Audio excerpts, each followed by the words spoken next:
6.25가 남침입니까? 북침입니까? 물어봤더니요. 70% 가깝게 북침이라고 대답을 했대요. 전쟁이 일어나면 도피하겠다. 6.25 74주년을 맞아서 제가 기사를 좀 찾아봤습니다. 2020년 기사입니다. 6.25 전쟁 일어난 해는 1950년. 근데 놀랍게도 국민 10명 중 10대 죄송합니다. 10대 7명 중 1명만 맞췄다고 합니다. 2020년 기사일지라도 말이지요.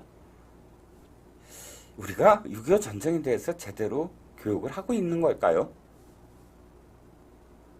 나이가 어릴수록 상대적으로 이해도가 떨어지는 것으로 나타났다고 이 기사는 중앙일보 기사인데요. 2020년 6월 24일자 기사입니다. 6.25 전쟁 일어난 시기 정확히 아는 비율. 연령별로 했을 때 20대는 45.6%, 30대는 50%, 40대는 71%, 50대는 79%, 60대 이상은 68%.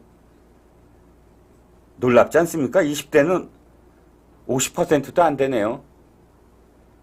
1950년이라는 걸 기억하지 못할까요? 그 정도 숫자를 기억하지 못한다고요? 자, 그 다음 보시죠. 6.25 전쟁의 배경과 과정을 물어봤습니다. 그랬더니 말이죠. 20대는 북한이 예고 없이 그냥 쳐들어왔다 이 정도. 40대는 김일성의 침공의지와 스탈린의 백업. 50대는 북한군 소련 지원 없었으면 군사력 그렇게 뛰어날 수 없었다. 60대는 일요일에 소련군 탱크를 앞세워 남침. 그 이상은 모른다. 70대는 전쟁에 준비하지 못한 이승만 정부에도 책임이 있다. 이렇게 답을 했다고 합니다.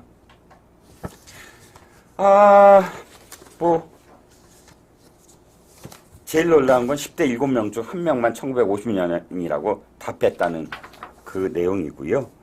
자, 6.25 남침전쟁의 올바른 이해 라는 뉴델리 기사입니다.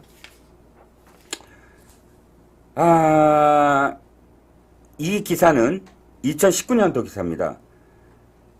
6월 18일 자유민주연구원과 국회 자유포럼이 여론조사기관 공정에 의뢰해서 6.12 관련 여론조사를 실시했는데 국민 36.6%가 전쟁이 일어나면 도피하겠다.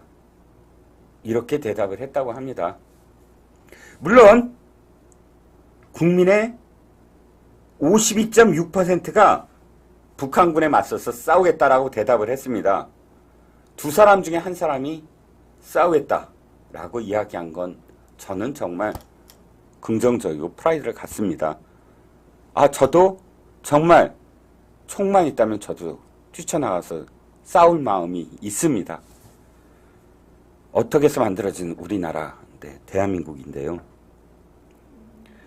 그런데 20대의 47.9%가 도피하겠다라고 대답을 했다고 하는군요.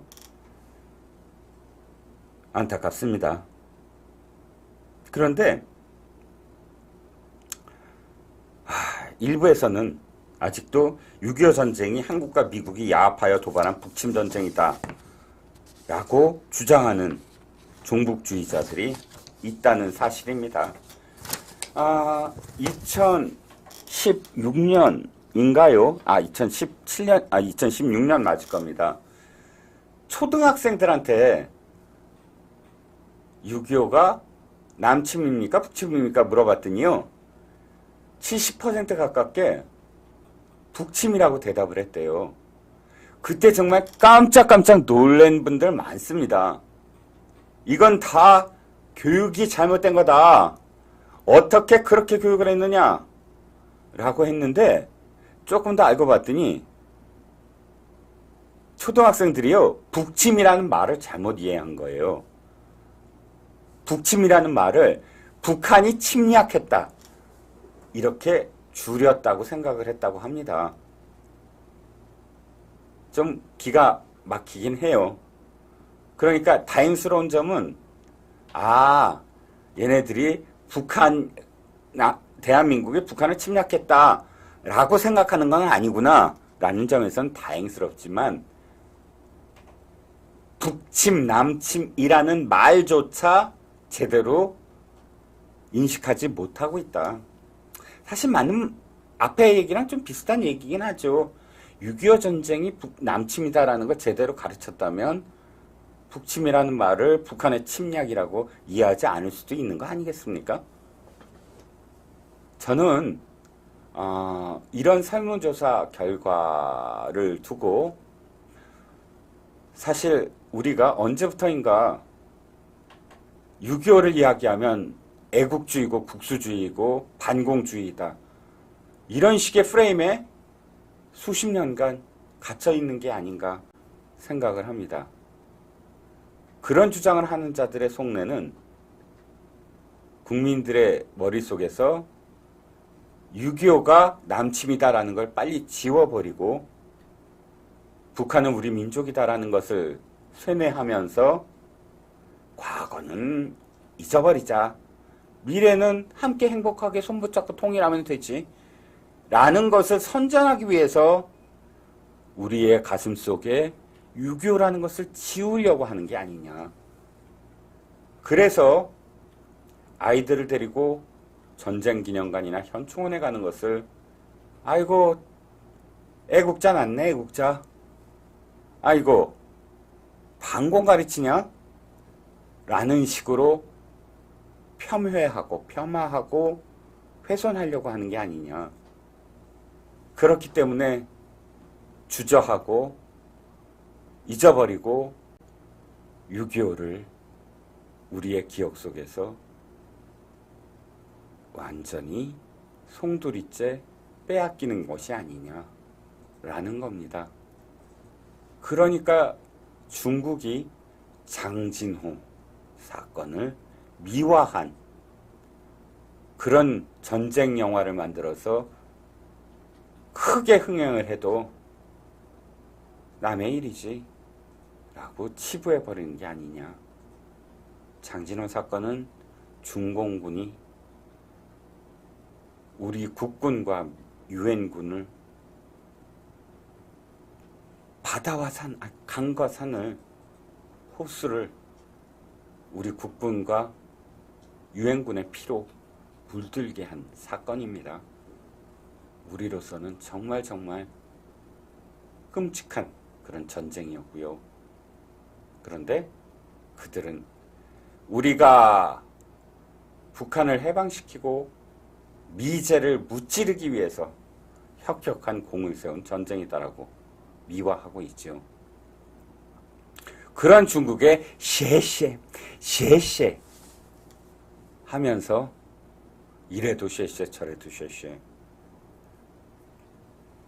주한 중국 대사 앞에서 두 발을 모으고 머리 조아리고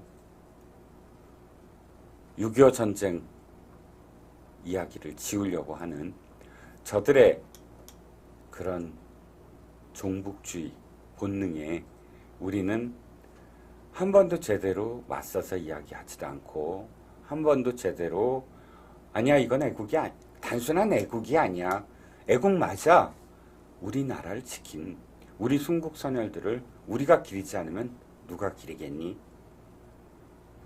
우리는 그런 분들 있었으므로 지금도 그런 일이 있을 때, 그런 침략이 있을 때 우리나라를 지키려고 뛰어들 수 있어 라고 자신 있게 말해야 되겠죠. 기억하시죠? 예전에 목함지뢰 사건, 안타깝게도 우리 청년들의 발목을 앗아간 사건입니다. 그런데 그때 당시에 동영상, CCTV의 동영상이 그대로 남아있죠. 감동했습니다. 그 와중에서도 DMZ를 지키는 우리 청년 군인들은 이건 북한의 짓이야. 북한이 쳐들어왔어. 우리는 응전을 해야 돼. 라고 하는 생생한 목소리가 그 안에 담겨 있었습니다. 참으로 감동스러운 그런 CCTV였습니다. 그래서 더욱 그들이 부상이 그 젊은 나이에 받쳐진 그 가슴 아픈 부상이 더욱더 우리들에게 많은 울림을 아직도 전해주고 있는지도 모릅니다. 6.25를 맞아서 몇 가지 설문조사를 갖고 온 건 바로 그 이유 때문입니다. 시청자 여러분, 우리 아이들에게 6.25를 이야기해주고 계십니까? 저는 어렸을 때 우리 어머니가 6.25에 대해서 말씀을 해주셨습니다. 그때 그렇게 참 고통스럽고 끔찍했던 그런 시기를 지나온 우리 어머님, 아버님 고맙습니다. 그리고 지금 현충원에 누워 계신 우리 순국선열 여러분 고맙습니다. 그리고 정복을 입고 DMZ를 지키는 정복을 입은 것이 아니라 군복을 입고 DMZ를 지키는 우리 국군 용사 여러분 고맙습니다. 이제 우리는 이런 반공주의 운운하는 프레임에서 벗어나서 우리가 지켜야 될 이 나라와 이 나라의 가치와 이 나라의 이념에 대해서 우리 아이들에게도 꼭 일러주고 가르쳐줘야 된다고 생각을 합니다.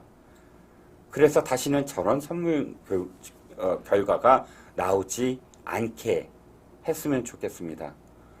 6.25가 벌어진 해가 몇 년? 그러면 초등학생의 10명 중에 7명은 1950년이요 라고 대답할 수 있는 세상이 됐으면 좋겠습니다. 우리 국민의 10명 중에 7, 8명이 그런 전쟁이 벌어나면 나는 총을 들고 싸우겠습니다 라고 대답하는 세상이 됐으면 좋겠습니다.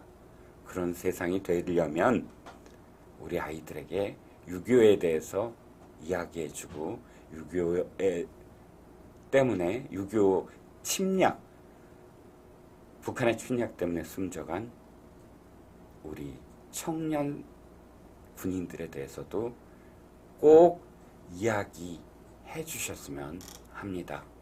어제 이어서 오늘도 제가 6.25와 관련된 이야기로 이렇게 이종훈의 HQ를 마무리하겠습니다.